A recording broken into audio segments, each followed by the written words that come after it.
John's nephew. I grew up having John always as my uncle. We just lived across the bay, and I have a lot of good memories, but I just thought I'd share a couple of vignettes. Hopefully it'll make you smile. I think all of you guys who knew John knew how fond he always was of a good story that made you laugh, or a corny joke. He did dad jokes before dad jokes were a thing.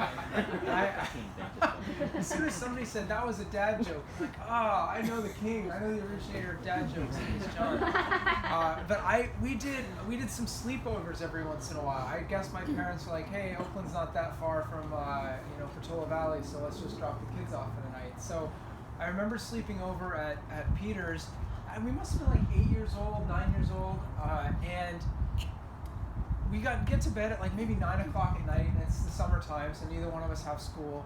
And we go to bed, and we're just sort of nodding off, and then all of a sudden I hear John downstairs very upset about something. I mean, just upset. And John was always pretty easygoing. I'm like, man, he's pretty upset.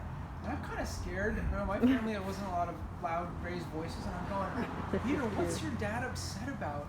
And Peter goes, I think the Giants put in Rigetti and he's blowing the game. And sure enough, the next morning, John had the game, Uncle John had the game, we go, Rigetti blew the game. I always loved that John is such a great sports fan. I think one of the, I remember calling him on the way to watching the Super Bowl a couple of years back when the 49ers played, and John I always swore up and down the 49ers are going to win, and John correctly said, I don't know, Kansas City's offense is pretty darn good, and he was right.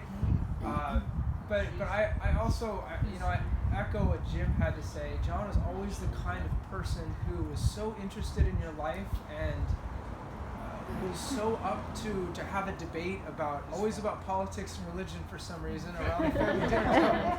But it was always, at the end there was no bad feelings. It was just like we had a chance to express what we felt and what we knew and what we believed, and at the end it was sort of like, that was great. We kind of had a passionate engagement, and everyone's just buddies now, and it was great.